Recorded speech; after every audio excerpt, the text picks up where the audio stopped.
참 좋으신 하나님, 오늘도 우리가 하나님 앞에 감사함으로 이렇게 예배하게 하셔서 감사합니다. 지난 한 주간도 우리를 도우시고 함께 하신 증거를 가지고 이렇게 나왔사오니 오늘도 주의 음성을 들을 수 있는 신령한 귀와 마음을 허락하여 주시옵시고, 주의 말씀을 주의 뜻대로 제대로 말하고 전할 수 있는 신령한 입술을 역사하여 주시옵소서.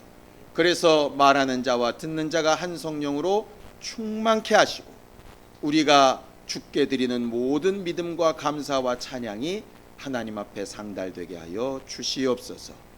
주께 여러 가지 모양으로 감사한 주 예수의 사람들을 기억하여 주시옵시고, 저들의 마음과 사정과 형편을 아시오니 일생 사는 동안에 물질이나 환경이나 형편 때문에 근심하지 않게 도와 주시옵시고, 주를 위하여 또 주께서 맡기신 사람들을 위하여 쓰며 행하며 베풀며 나눌 것이 있도록 도와 주시옵소서. 오늘도 주의 말씀 앞에 선 정직한 심령 앞에 주께서 새기시고 깨우치시는 역사가 있기를 원하오니 도와 주시옵소서. 예수님의 이름으로 기도하였습니다. 아멘. 하나님의 말씀은 데살로니가전서 5장 16절에서 18절까지 말씀을 함께 같이 합독하겠습니다. 데살로니가전서 5장 16절부터 18절까지 말씀을 함께 같이 합독하겠습니다. 함께 읽습니다. 시작. 항상 기뻐하라. 쉬지 말고 기도하라. 범사에 감사하라. 이는 그리스도 예수 안에서 너희를 향하신 하나님의 뜻이니라 하셨습니다. 우리 하나님은 뜻대로 일하시는 하나님이라고 성경은 말합니다. 성경에는 수없이 많은 기록들이 기록되어져 있는데요, 그 수많은 사건, 수많은 사람, 수많은 역사적인 배경, 그 많은 것 가운데서 결국 우리에게 가르치고 싶고 알려주고 싶으신 것이 뭐냐면 바로 하나님의 뜻입니다. 왜냐하면 하나님은 창조하실 때도 그 뜻대로 창조하셨고, 마지막 심판하실 때도 그 뜻대로 심판하실 것이고, 그가 구원하시는 것도 주의 뜻대로 하신다고 되어져 있기 때문이에요. 그래서 성경은 하나님을 우리가 찬양해야 되는데, 도대체 뭐 때문에 찬양해야 될까? 내 마음대로 되어서 내가 원하는 대로 뭔가 되니까, 내가 기쁘고 즐거운 일이 생겨서 그렇게 찬양하는 것도 물론 있겠지만, 성경은 주를 찬양해야 되는 이유를 이렇게 이야기합니다. 자, 이사야서 25장 1절을 함께 같이 읽겠습니다. 이사야서 25장 1절을 함께 같이 읽겠습니다. 함께 읽습니다. 시작. 여호와여, 주는 나의 하나님이시라. 내가 주를 높이고 주의 이름을 찬송하오리니 주는 기사를 옛적에 정하신 뜻대로 성실함과 진실함으로 행하셨음이라. 이렇게 말했습니다. 우리가 주를 찬양해야 되는 이유는 단 한 가지입니다. 하나님께서 옛적에 정하신 뜻대로 우리에게 말씀하신 것, 그 말씀대로 성실함과 진실함으로 그대로 이루시는 분이시기 때문에 찬양해야 된다 하는 것이죠. 그러니까 내 마음에 혹 맞지 않고 내 원함에 혹시 맞지 않더라도 하나님께서 옛적에 정하신 그 뜻대로 되어지는 일이라면 찬양해야 되는 것이 믿음이다, 이렇게 말하는 것입니다. 그러니 우리가 주를 찬양하려면 제일 중요한 것이 하나님의 뜻이 뭔지, 옛적에 정하셔서 말씀하신 그것이 뭔지를 알아야 그것이 어떻게 이루어지고 있는지도 확인해 보지 않겠습니까? 그래서 우리가 말씀을 듣고 배울 때마다 하나님의 뜻이라고 하는 것을 굉장히 중요하게 생각하는 것이고, 그것을 알고 모르고에 따라서 하나님을 제대로 찬양할 수도 있고 제대로 섬길 수도 있고 제대로 예배할 수도 있게 되는 것이에요. 우리는 함께 신앙생활에 가면서 하나님의 뜻이 뭔지를 좀 잘 알아가는 사람이 되었으면 좋겠습니다. 적어도 여기 앉아 계신 분들은 대부분 그 부분에 있어서만큼은 소위 좀 능통하다고 하는 사람들이라 생각을 합니다. 워낙 하나님의 뜻, 뭐 하나님의 의도 이런 말에 워낙 익숙해 가지고요. 옆구리 쿡 찔르면 쑥 나올 만큼. 그런데 과연 그 뜻을 아는 것과 확인하는 일에 우리가 계속 잘하고 있는가? 이것은 좀 살펴봐야 될 문제라 하는 것이죠. 결과적으로 우리가 머리로 알고 입으로 말하고 있는 거하고 내가 사는 거하고 간혹 다를 때가 있지 않습니까? 아는 건 굉장히 많은데 그렇게 사는 것이 없다 보면 뭐가 생겨나냐면 갈등이 생겨납니다. 그 갈등이 사람을 참 괴롭게 해요. 많은 사람들이 이 세상을 살면서 불행하다는 얘기를 굉장히 많이 하더라고요. 여러분들도 뉴스 같은 데서 혹시 들어보셨죠? 행복지수라는 게 있답니다. 얼마나 행복하게 느끼느냐 뭐 이런 건데 우리나라가 거의 세계에서도 거의 막바지 쪽에 속한다고 그래요. 저는 제가 조사를 안 해봐서 잘 모르는데 그렇게 뉴스가 나왔더라고요. 그런데 우리나라 경제 규모나 이런 걸로 보면 세계 무슨 20대 강국이니 뭐 이렇게 얘기를 합니다. 그럼 실제로 부자인 개념으로 보면 세계에서 앞쪽에 드는 나라인데 왜 뒤쪽에 이렇게 가가지고 행복하지 않다고 할까? 이렇게 보면 대부분 그 갈등 문제인 것 같더라 이 말이죠. 갈등. 성경 그 갈등 문제를 너무 가볍게 이렇게 얘기합니다. 잠언서에 보면 육선이 가득하다는 건 먹을 것, 입을 것, 쓸 것 이런 것들이 너무 가득한데 가족 간에 갈등이 있어. 그것보다는 차라리 아무것도 먹을 것이 없어도 화평한 것이 훨씬 행복하다. 잠언은 그렇게 얘기하는데요. 살아본 사람은 그게 뭔 말인지 아마 알 겁니다. 실제로 내가 아는 것과 사는 것이 멀어지면 멀어질수록 굉장히 심한 불행을 느낍니다. 굉장히 심한 불행을 느껴요. 그래서 우리가 아는 걸 망각하고 줄일 수는 없으니까 그렇게 할 수 있다면 좋겠지만 그럴 수 없으니까 아는 만큼 사는 걸 따라 붙여서라도 어쨌든 이 갈등을 줄여야 되지 않겠습니까? 결국 신앙 생활인 이유가 그 부분이에요. 신앙, 믿음이라고 하는 것은 하나님의 뜻이 뭐냐 하는 것을 이렇게 아는 거라면 생활은 그 아는 거를 사는 얘기를 하고 있는 것입니다. 성경은 하나님의 뜻을 너무 명확하게 확실하게 말하고 있죠. 예수께서 분명히 말씀하십니다. 요한복음 6장 40절에 내 아버지의 뜻은 아들을 보고 믿는 자마다 마지막 날에 다시 살리는 이것이다. 그래서 하나님의 뜻에 대해서 아주 못을 확 박아 놓으셨어요. 하나님의 뜻은 아들을 보고 믿는 자마다 영생 얻는 거다. 그러니 부자가 되고 병이 낫고 뭐 환경이 잘 되고 다 좋아도 아들을 보고 영생 얻는 것이 없으면 뜻에서는 벗어난 거죠. 반대로 얘기하면 다른 것은 내 마음에 드는 게 하나도 없는데 아들을 보고 믿고 영생을 얻었다면 하나님의 뜻은 이루어진 거죠. 그러니 그걸 가지고 충분히 찬양할 만한 제목이 생겨난 겁니다. 감사할 제목이 생겨난 것이라 이 말이에요. 그리고 또 이렇게 얘기하죠. 너희는 주여 주여 하는 자마다 다 아버지의 나라에 갈 줄로 생각하지 말아라. 내 아버지의 뜻대로 행하는 자라야 천국에 들어갈 수 있다라고 분명히 말씀해 놓으셨어요. 그럼 내 아버지의 뜻대로 행하는 자라는 얘기가 뭡니까? 요한복음 6장 40절에 아들을 보고 믿는 것 이렇게 돼 있으니까 아들을 보고 믿는 것을 행하는 자마다 천국 간다 이 얘기 아니겠습니까? 이렇게 얘기하면 우리는 끝났네. 우리는 다 예수 믿잖아요. 그런데 문제는 뭐냐? 과연 아들을 보고 믿는다 하는 것으로 그 말을 하셨다면 굳이 그 앞에 주여 주여 하는 자마다 내가 주의 이름으로 귀신을 쫓고 선지자 노릇을 하고 이런 일도 행하고 저런 일도 행하고 하는 것에 대해서 왜 그렇게 구체적으로 쓰셨을까? 결국 아들을 보고 믿고 행하는 것을 얘기하는 것인데 믿고 행한다는 게 과연 뭐지? 이런 것들을 좀 생각해 본다 이 말이죠. 제가 설교 서두에 얘기한 것처럼 우리가 알고 있는 것 실제로 사는 것 이게 하나가 되지 않으면 실제로 신앙생활이라 보기 어렵다. 우린 너무나도 잘 아는 히브리어 단어가 있습니다. 되게 신기하죠. 영어도 잘 모르는데 히브리어를 기가 막히게 알아요. 성경의 히브리어 알다라는 단어는 야다라, 이거는 다들 아시지요? 야다라는 말은 남자가 여자를 알듯이, 그러니까 부부간에 서로 알듯이 이렇게 체험하다 하는 말이잖아요.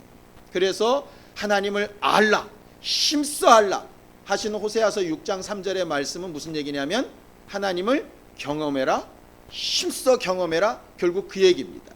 호세아 선지자가 하나님을 알라고 얘기했던 대상은 이방인이 아니라 유대인들이었어요. 그 유대인들은 난지 8일 만에 할례를 받고 어려서부터 율법을 달달 외우고 하나님에 대한 지식이 엄청나게 많았던 사람들입니다. 그런데 내 백성이 왜 망하냐? 나를 아는 지식이 없어 망한다. 왜 지식이 없어요? 어려서부터 율법을 얼마나 많이 배웠는데.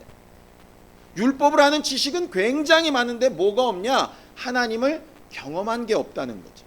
그래서 경험해라, 제발 좀 경험해라, 제발 그 뜻대로 좀 살아봐라, 이렇게 하는 겁니다.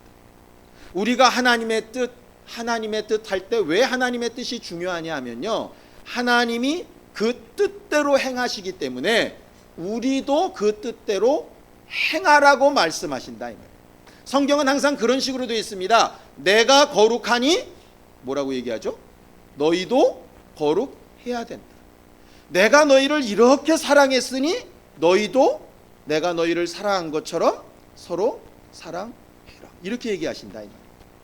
하나님이 자기의 성품을 이렇게 얘기하실 때는 야, 난 이렇게 거룩한 하나님이다, 난 이렇게 전능한 하나님이다, 대단하지, 좀 인정해, 이런 얘기가 아니라 난 이렇게 거룩한 하나님이니 나와 함께 하려면 너희도 거룩했으면 좋겠다. 난 이렇게 자유한 하나님이니 너희도 좀 자유했으면 좋겠다. 난 이렇게 은혜를 베풀고 긍휼을 베푸는 하나님이니 너희도 그렇게 은혜와 긍휼을 베풀었으면 좋겠다. 결국 신의 성품에 들어가는 것이라고 이제 베드로가 말을 하는데, 신의 성품에 들어간다는 것이 바로 하나님의 가지신 성품과 닮아간다는 얘기거든요. 그렇다면 하나님이 뜻대로 일하시는 분이니 우리도 당연히 뜻대로 일해야 되는 사람이겠죠. 예수 믿는 일로 일해야 되겠죠. 돈을 벌어도 예수 믿는 일로, 학업을 해도 예수 믿는 일로, 어떤 공연을 준비해도 예수 믿는 일로, 한 가정을 새로 꾸며도, 무엇을 해도 예수 믿는 일로, 이 얘기입니다. 예수 믿는 일. 우리가 하나님 앞에 모든 신앙생활의 하나하나가 예수 믿는 일로 되어지기를 예수님의 이름으로 축원합니다. 그 예수 믿는 일이라고 하는 게 과연 뭘까? 자, 요한일서 2장 17절을 좀 보겠습니다. 요한일서 2장 17절입니다. 함께 읽습니다. 요한일서 2장 17절 시작. 이 세상도 그 정욕도 지나가되 오직 하나님의 뜻을 행하는 이는 영원히 거하느니라, 이렇게 되어져 있습니다. 우리가 왜 공부하는 것도, 돈 버는 것도, 공연을 준비하고 가정을 세우고 학교에 진학하고 모든 문제를 예수 믿는 일, 하나님의 뜻대로 해야 되느냐 하면 이 세상도 정욕도 언젠가는 다 끝날 거라, 다 없어지고 사라질 거라는 거예요. 남는 건 뭐만 남느냐? 오직 주의 뜻대로 행한 것만 남는 거예요. 예수를 믿는 것으로 한 일만 남는 거예요. 결국 다른 말로 하면 믿음으로 한 것만 남는 거예요. 그래서 성경은 이렇게까지도 얘기하죠. 모든 죄가 있지만 믿음으로 하지 않는 모든 것이 다 죄다, 이렇게 얘기할 만큼 우리들이 행하는 모든 일에 예수 믿는 일이 겸해져야 된다. 그럼 구체적으로 예수 믿는 일이라고 하는, 그 행동해야 되는 일이라는 게 과연 뭘까? 성경은 이렇게 설명하죠. 자, 에베소서 5장 15절에서 17절까지 말씀을 함께 읽습니다. 에베소서 5장 15절에서 17절까지 말씀입니다. 함께 읽습니다. 시작. 그런즉 너희가 어떻게 행할 것을 자세히 주의하여 지혜 없는 자 같이 말고 오직 지혜 있는 자 같이 하여 세월을 아끼라. 때가 악하니라. 그러므로 어리석은 자가 되지 말고 오직 주의 뜻이 무엇인가 이해하라, 이렇게 되어 있습니다. 주의 뜻대로 산다, 예수를 믿는 믿음으로 산다 하는 것은 믿습니다, 이렇게 하는 게 아니라 성경은 어떻게 행동할까를 자세히 주의해서 지혜 있는 자처럼 해라. 지혜 있는 자처럼 하는데 나중에 다음번에 또 기회가 오면 이렇게 하지 말고 세월을 아껴서 바로 그 시간 그 기회에 이렇게 되어져 있어요. 그리고 나서 뭘 해야 되느냐? 주의 뜻이 무엇인지 이해하라 이렇게 되어 있습니다. 그 이해하라는 말의 뜻이 뭐냐면요, 집중해서 노력하라 이런 말입니다. 집중해서 노력하라. 아이들이요, 수업 시간에 이렇게 선생님 앞에서 수업을 하면 거의 반 멍 때리고 듣는 경우들이 있습니다. 이렇게 분명히 보기는 보는데 눈이 풀린 경우 있어요. 앞에 이렇게 서보면 그럴 경우 있습니다. 분명히 나랑 눈이 마주치는데요, 눈이 마주치면 보통 사람들이 좀 반짝이는 게 보여야 되잖아요. 이렇게 딱 마주치면, 유병현 선생님처럼. 그런데 마주쳤는데도 분명히 보는 듯 하나 보지 아니하는, 내가 몸 안에 있으나 몸 밖에 있는 것 같은 뭐 그런 상황들이 있는 경우가 있습니다. 그럴 때는 듣기는 들어요. 소리는 들리니까. 그런데 뭐가 안 되냐? 이해가 안 되죠. 그러니까 아이들이 공부를 열심히 하려면 이제 이해가 돼야 되는데, 그 이해는 뭐냐면 노력해서 집중해야 되는 것이거든요. 그 수고가 필요한 부분이에요. 그러니까는 신앙생활은 무슨 수고가 필요해야 되냐면, 말씀을 막 아는 수고도 물론 필요하지만 아는 말씀대로 내가 어떻게 살까를 고민하는 수고가 필요해야 된다고요. 그런데 여러분들은 안 그렇지만 저는 예전에 신앙생활 할 때 그렇게 했던 것 같아요. 예배 시간에 안 졸고 정신 바짝 차리고, 아 그렇구나, 새로운 걸 안 왔구나, 끄덕끄덕 오늘 은혜 받았다 까지는 굉장히 잘하는데, 예배당 문을 벗어나서 나가면서 그럼 내가 한 주간 어떻게 살까를 고민을 그렇게 많이는 안 했던 것 같아요. 월요일 아침에 깼는데, 아 어저께 내가 이런 말씀을 들었는데 그럼 그 말씀대로 오늘은 내가 어떻게 살아야지, 이런 결심은 안 했던 것 같아요. 어떻게 이렇게 확실하게 아냐? 지난주 무슨 설교를 들었는지 잘 기억이 안 나. 그러니까 들었을 때는 굉장히 집중해서 잘 들었어요. 그리고 고개도 끄덕이고 알았다고도 생각을 했어요. 근데 왜 신앙생활이 잘 안 됐을까를 보면, 듣고 알고 결심하고 주목지고 내 영혼아 다 했는데 그 다음에 주의 뜻이 뭔지 이해하려는 노력이, 매 순간 그렇게 해보려고 하는 노력이 잘 없었다는 거죠. 결국 공식만 배웠지 공식을 대비해서 문제 푸는 연습을 안 하는 아이들하고 똑같은 거예요. 공식만 보면 다 알죠. 공식, 그렇지, 그렇지. 이게 무슨 근해 공식이죠. 그렇지. 근데 문제를 딱 내놓으면 어디다 넣어야 되는 거예요, 이거를. 그게 안 되니까 이제 헤매는 거예요.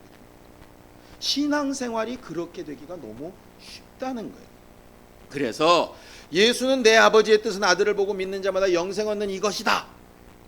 너희는 정말 아버지의 뜻대로 행하여 천국 갈 수 있다. 이렇게 하셨는데, 그 복음서의 보충으로 서신서에는 하나님의 뜻을 아주 정확하게 몇 가지 이렇게 딱 이야기하는 것이 있어요.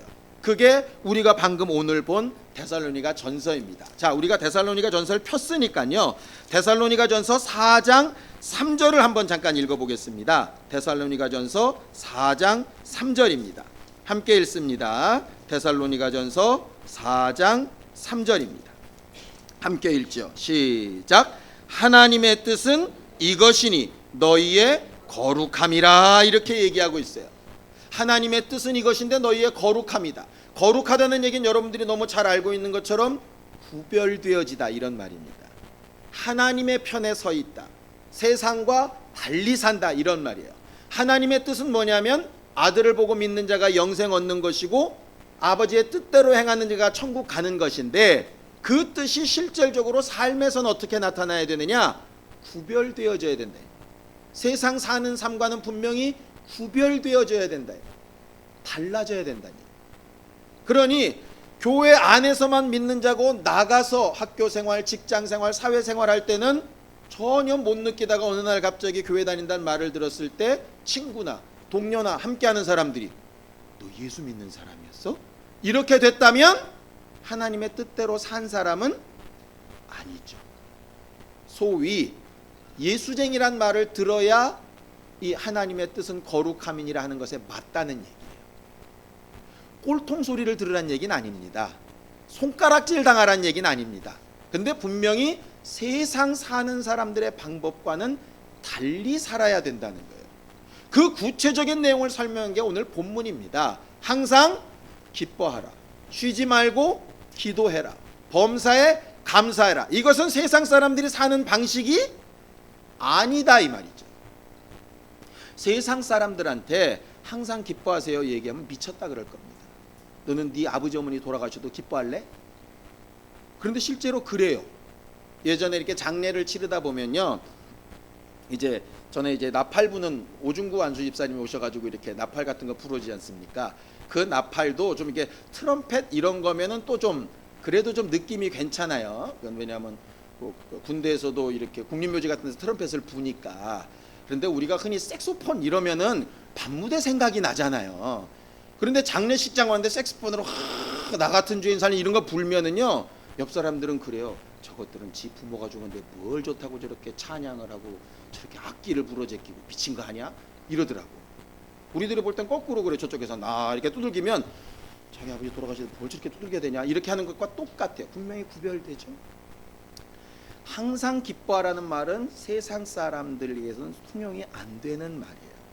쉬지 말고 기도하라 통용이 안 됩니다. 쉬지 않고 돈 벌어라 이거는 말이 되는데 쉬지 않고 기도해라는 말이 안 됩니다.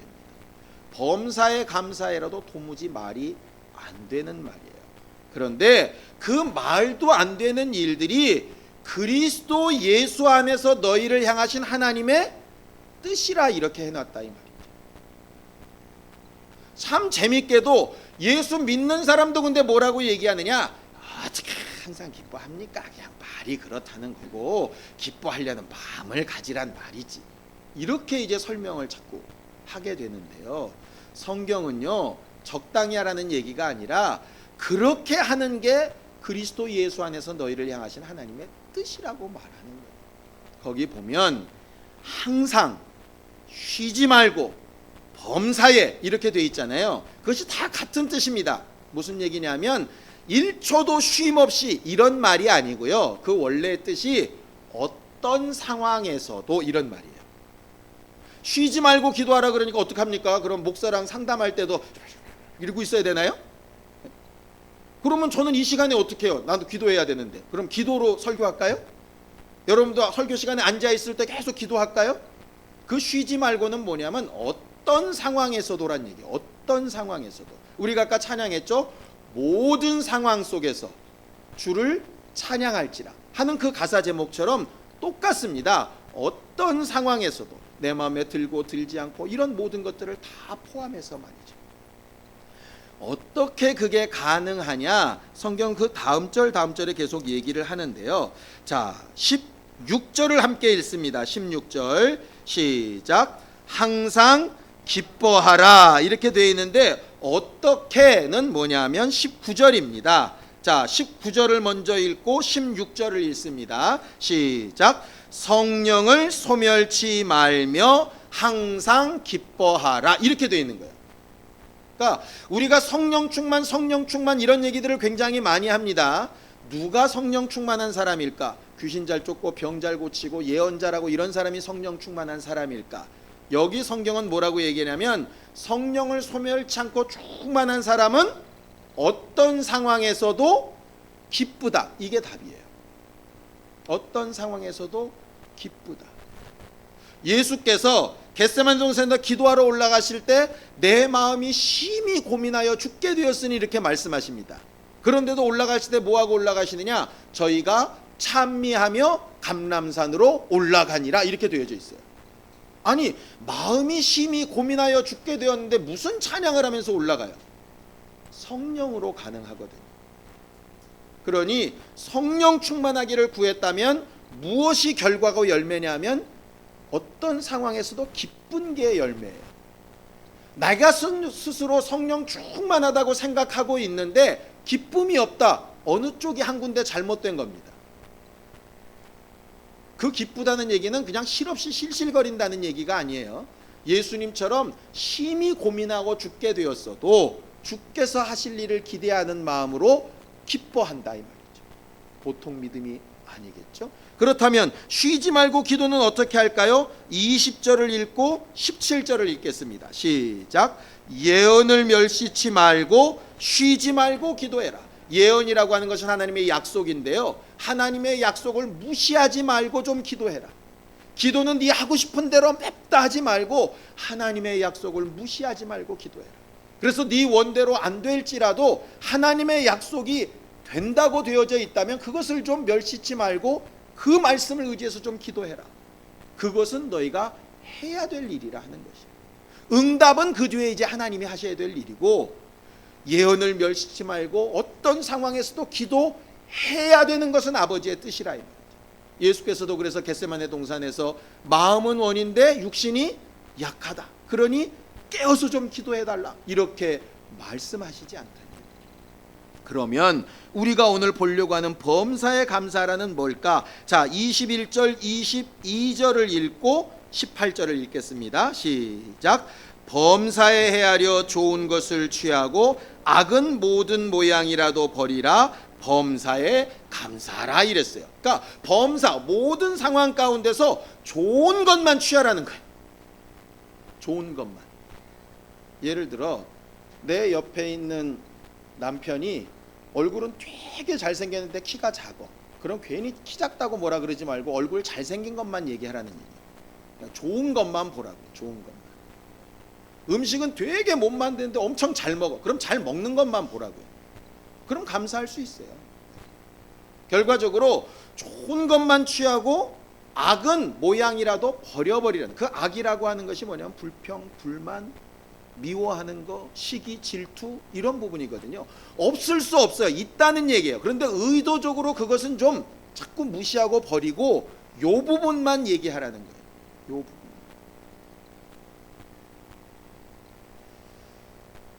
엄마가요, 아이들을 앉혀놓고 아버지에 대해서 두 가지로 얘기할 수 있습니다. 네 아버지는 옛날부터 그랬어. 이렇게 되면요, 애들도 운명적으로 그렇게 되고 걔들 머릿속엔 아버지는 늘 그런 사람입니다. 그런데 아버지가 실수도 많고 부족한 부분이 있지만 그래도 네 아버지에겐 이런 부분은 좋다, 그러면 그 부분들은 아이들에게 좋은 도구가 됩니다. 근데 신기하게 좋게 얘기하는 것을 별로 못 들어본 것 같아요. 제가 신방을 가봐도 아이고 김 집사님 같은 분 없죠? 그분 대본 얘기합니다. 살아보세요. 당황이 돼가지고 그냥 좋다고 해주면 덧나나? 세상에 완벽한 사람이 없다는 건 저도 알아요. 그런데 저는 일부러 이제 좋은 얘기를 한 건데, 아이고 모르는 소리 하지 마시라고부터 시작을 해서 막 이렇게 하고, 그럼 저는 하고 싶은 말이 하나 있어요. 그럼 너는 똑같거든. 근데 사람들이 항상 얘기를 좋은 쪽을 하기보다는 안 좋은 쪽을 하기를 참 즐겨하는 것 같아요. 그래놓고 누군가 나에 대해서 안 좋은 쪽을 얘기하면 얼굴이 시뻘개지죠. 쭉 올라와가지고. 그러니까 결과적으로 세상 사는 방식은 너무 자연스럽고 편안하다는 거예요. 이 세상에 살려면. 그러니까 항상 기뻐하지 않고 그냥 승질낼 때 승질내고, 기뻐하는 일에 기뻐하고, 별로 감동 없으면 무미덤덤하고, 이렇게 사는 게 편해요. 편해. 그런데 모든 상황에서 성령 충만하기를 구해서 막 기쁨을 찾는 거 얼마나 힘든 일이겠어요. 뭐가 막 안 되고 있는데 말씀이 그렇게 돼 있다, 정말 더 기도하자, 이렇게 하는 게 얼마나 힘든 일이겠냐고. 마음에 안 드는 거 투성인데 99개가 마음에 안 드는데 지금 하나 겨우 마음에 드는 거, 그걸 가지고 계속 얘기를 하려면 얼마나 힘들겠냐. 그런데 기뻐하라, 기도하라, 감사하라가 다 명령형으로 되어져 있어서 그렇게 될 것이다가 아니고요, 그렇게 돼야만 한다도 아니에요. 너희는 그렇게 좀 하라고 하시는 것이 하나님의 뜻이에요. 안 되는 건 회개하고 어긋난 건 돌이켜서라도 하라는 거예요. 재밌는 것은요, 설교를 준비하다 보니까, 오늘이 이제 추수감사주일이다 보니까 감사라고 하는 단어를 좀 찾아봤습니다. 감사가 과연 뭘까? 그랬더니 히브리 말로 감사라는 말이 야다더라고요. 어디서 많이 들은 얘기죠? 아까 말씀드렸지 않습니까? 하나님을 알라, 힘써 알라 할 때가 야다인데, 그 야다라는 단어가 무슨 뜻이냐면 감사다란 뜻이에요. 그러니까 무슨 얘기입니까? 호세아서 6장 3절을 감사로 바꾸면 하나님을 알라를 하나님께 감사해라, 힘써 하나님께 감사해라, 이 얘기예요. 그러니까 이스라엘 백성들이 하나님에 대해서 알아요. 지식으로도 알고 율법도 알아요. 그런데 뭘 안 하는 거냐 지금? 감사를 안 하는 거지. 감사를 안 하는 건 뭐가 없다는 얘기냐? 체험이 없다는 얘기예요. 그러니까 하나님을 안다 하는데 감사치 아니하니까 결국은 열매가 안 맺어지는 거죠.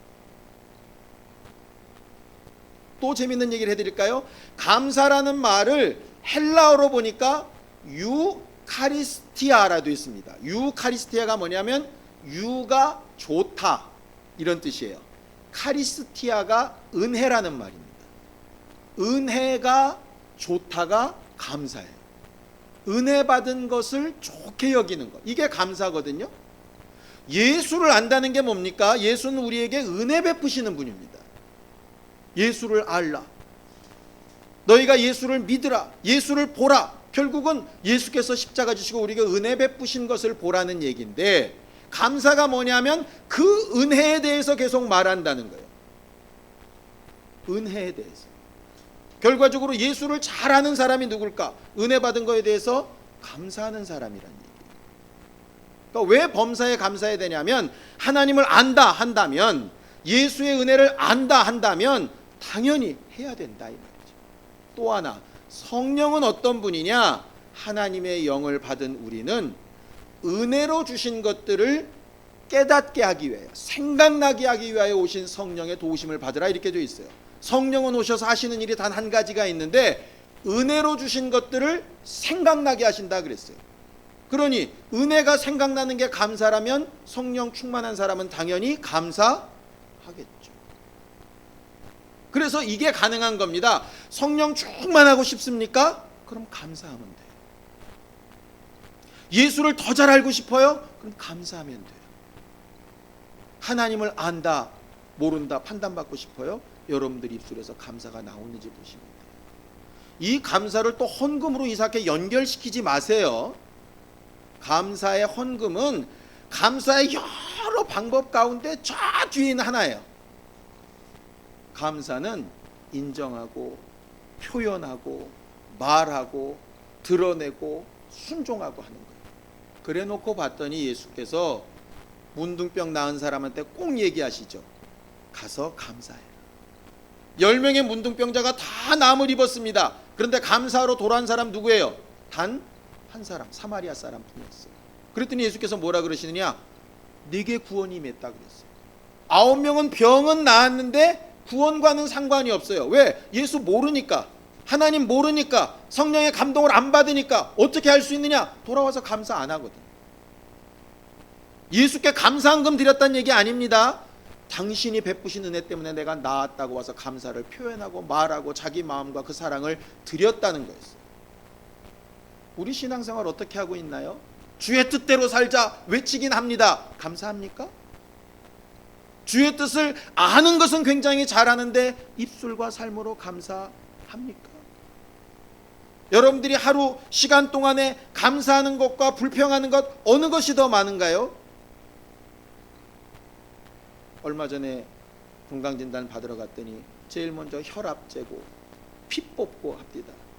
왜요? 그거 가지고 얼마나 건강한지 통계 내보려고. 우리는 어떻게 신앙생활 잘하고 있는가 통계 낼 수 있냐면요, 얼마나 감사하는 말을 하고 있는가를 보면 됩니다. 저도 마찬가지고 여러분들도 마찬가지고 불평불만은 누가 안 가르쳐줘도 너무 잘합니다. 굳이 훈련하지 않아도 불평불만은 얼마든지 할 수 있습니다. 그런데 감사는 정말 힘써야 가능하고요, 집중하고 노력해야 가능합니다. 그런데 그걸 하나님의 뜻이라고 하셨어요. 셋째 하늘을 알고 영적 세계를 알고 뭐 중간계를 알고 다 좋습니다. 굉장한 지식입니다. 좋은데요, 그렇게 아는 것과 감사하며 사는 것 둘 중에 하나를 고르라면 저는 감사하며 사는 걸 고르겠습니다. 머리를 아무리 많이 쓸 줄 아는 것이 있어도 사는 것이 안 되면 무의미하지 않겠습니까? 우리나라 속담에 부뚜막에 소금 있어도 집어넣지 않으면 안 짜죠.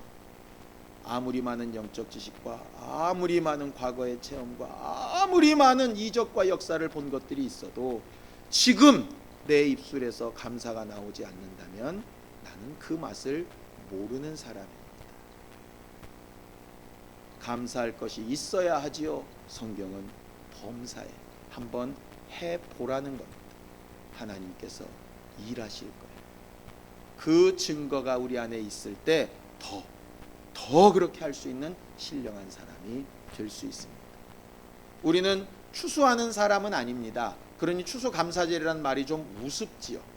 추수감사절의 원형은 구약의 3대 절기 중에 하나인 수장절입니다. 수장절은 뭐냐면 곡식을 거둬서 창고에 드린다는 말로 수장절이에요. 근데 수장절이라는 말보다 더 많이 쓰인 말이 초막절입니다.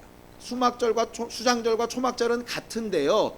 수장절은 그냥 농사 짓는 사람에게만 해당이 되잖아요. 근데 초막절은 뭐냐면 너희가 가나안 땅에 들어가서 좋은 집을 짓고 좋은 땅을 가지고 많은 것을 누리며 사는데 일부러라도 그것들을 다 내려놓고 텐트 치면서 험한 바닥에서 좀 힘들게 살아봐라. 왜? 이렇게 주신 은혜가 얼마나 큰지 좀 알게. 얼마나 좀 큰지 알게. 큰 교회 목사님하고 이렇게 대화를 하면서 이런 말을 한 적이 있습니다. 제가 큰 교회에서 부교역자로 사역할 때도 똑같이 했던 말입니다. 한 영혼이 뭐보다 귀하다? 천하보다 귀하다. 근데 그 교회에서 썼을 때의 마음과 지금 제 마음은 전혀 다릅니다. 그건 여러분들도 알 겁니다. 그 상황이 돼보면 그게 얼마나 감사한지를 알게 돼요. 거꾸로 얘기하면 그게 지금 얼마나 감사한지를 모른다는 거죠. 어렵고 힘들 때 그 감사를 되찾고 회복하는 사람들이 되면 좋겠습니다. 그것이 잘 훈련되어져서 누가 봐도 당신을 왜 그렇게 사냐 물을 때에 나는 내 아버지의 뜻대로 살기 위해서 이렇게 산다고 감사를 말할 수 있는 우리 모두가 되기를 예수님의 이름으로 축원합니다. 시간 예수에 한번 부르고 간절히 같이 기도할 때 일평생 살면서 많은 실수도 많은 어려움도 많은 마음에 들지 않는 것도 있겠지만 그럼에도 불구하고 범사에 감사하라 하신 주의 말씀 그대로 하나님을 아는 만큼 주의 은혜를 아는 만큼 성령 충만한 만큼 감사의 말을 할 수 있는 우리가 되게 하여 주시옵소서. 예수에 한번 부르고 간절히 같이 기도하겠습니다. 거룩하신 하나님 아버지, 하나님의 뜻은 우리의 거룩함이라 하신 대로 우리가 세상 사람들 정욕대로 육체대로 사는 사람들과는 다른 삶을 살기를 원합니다. 항상 기뻐하고 쉬지 말고 기도하고 범사에 감사하는 것이 우리들의 눈으로 보기에는 도저히 불가능한 일이지만 주께서 약속하신 뜻대로 명령하셨고 하나님을 알게 하셨고 예수의 은혜를 체험하게 하셨고 성령으로 감동받게 하여 주셨사오니 입술 벌려 감사의 말을 하기를 노력하고 집중하여 행하는 우리 모두가 되게 하여 주시옵소서. 안다 하는 생각으로 스스로를 감추지 않게 하여 주시고 우리가 어떤 말과 행실로 살고 있는지를 드러내어 나타낼 수 있게 도와 주시옵소서. 너희는 누추한 말이나 희롱의 말이나 악한 말을 행하지 말고 도리어 감사의 말을 하라 하신 것처럼 아버지 하나님, 우리가 처한 상황이나 환경과 형편을 우리보다 더 잘 알고 계신 하나님 앞에 미리 감사하고 주신 것을 감사하는 일에 잘 훈련된 일꾼들이 되게 하여 주셔서 시간이 가면 갈수록 감사한 대로 더 주의 이적과 역사를 체험할 수 있는 믿음의 사람들이 되게 도와 주시옵시고 그것으로 다른 이들을 사랑하며 위로하며 긍휼을 베푸며 살리는 사람들이 되게 도와 주시옵소서. 원수는 어찌해서든지 우리를 부정적인 생각과 말과 불평과 불만으로 우리를 갈등을 일으키게 하고 근심하게 하고 괴로워하게 하겠지만 주께 받은 것으로 힘써 역사하는 믿음의 사람들로 자라가고 또 자라가게 하여 주시옵소서. 연약한 우리에게 가지신 주 예수의 기대가 이루어지는 우리 모두가 되기를 원하고 있는 곳에서 하나님과 함께하는 거룩한 기쁨으로 신앙생활하는 행복한 주의 사람들이 되도록 도와주시옵소서. 예수님의 이름으로 기도하였습니다. 아멘. 아멘. 이제는 우리 주 예수 그리스도의 은혜와 하나님 아버지의 극진하신 사랑과 성령님의 감동하시고 역사하시는 분명한 증거가 입술 벌려 감사를 말하기를 결심하며 그렇게 주의 뜻을 이해하려고 하는 모든 주 예수의 사람들 위해 이제부터 영원까지 함께 있을지어다. 아멘.